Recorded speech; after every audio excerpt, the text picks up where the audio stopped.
ប្រធានក្រុមប្រឹក្សាខេត្តនិងរដ្ឋបាលខេត្តសៀមរាបរួមជាមួយគណៈកម្មការវត្តប្រាសាទគោកចកផ្ដួចផ្ដើមរៀបចំអង្គកឋិនសាមគ្គីនៅវត្តប្រាសាទគោកចកក្រុងសៀមរាបនៅថ្ងៃទី2ខែវិច្ឆិកាឆ្នាំ2025ឯកឧត្តមលីសំរិទ្ធប្រធានក្រុមប្រឹក្សាខេត្តនិងលោកជំទាវនិងលោកឌីរ៉ាដូអភិបាលរងខេត្តតំណាងឯកឧត្តមប្រាក់សុផាន់អភិបាលនៃគណៈអភិបាលខេត្តសៀមរាបបានដឹកនាំសមាជិកក្រុមប្រឹក្សាខេត្តលោកស្រីថ្នាក់ដឹកនាំខេត្តព្រមទាំងមន្ត្រីរដ្ឋបាលសាលាខេត្តមន្ទីរអង្គភាពជាច្រើនរូបទៀតដែលបាននំយកថវិការបស់រដ្ឋបាលខេត្តចំនួន10លានរៀលចូលរួមជាមួយអង្គកឋិនទានសាមគ្គីនៅវត្តប្រាសាទគោកចកស្ថិតក្នុងសង្កាត់គោកចកក្រុងសៀមរាបខេត្តសៀមរាបដែលផ្ដួចផ្ដើមដោយរដ្ឋបាលខេត្តគណៈកម្មការអាចារ្យនិងប្រជាពុទ្ធបរិស័ទជិតឆ្ងាយដែរ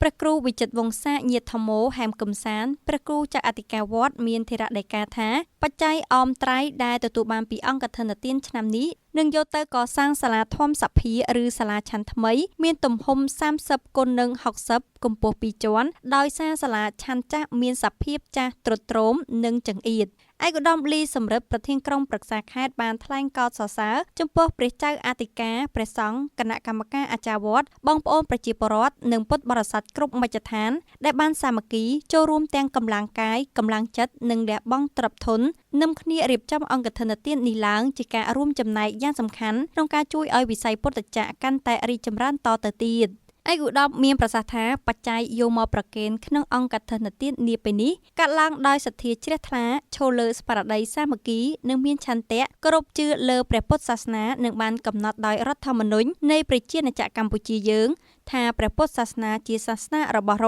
ដ្ឋ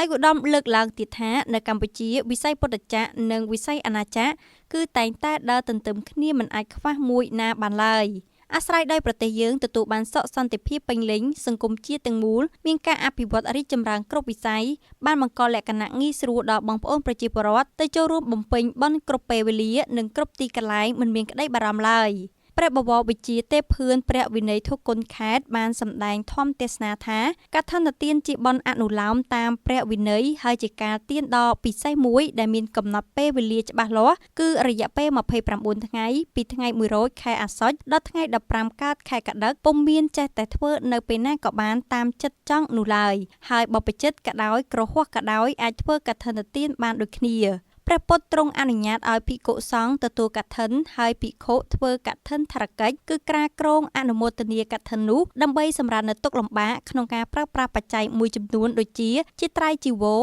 អាហារភរជននិងលាភសក្ការៈផ្សេងៗដែលកើតមានដល់សង្ឃប៉ុណ្ណោះការសម្រាប់ទុកនីតិសោតក៏បានត្រឹមរយៈពេល5ខែនិងបានចំពោះតែភិក្ខុដែលចូលចាំព្រះវស្សាអស់ត្រីមាសបានត្រឹមត្រូវបណ្ដាច់វស្សានោះឯង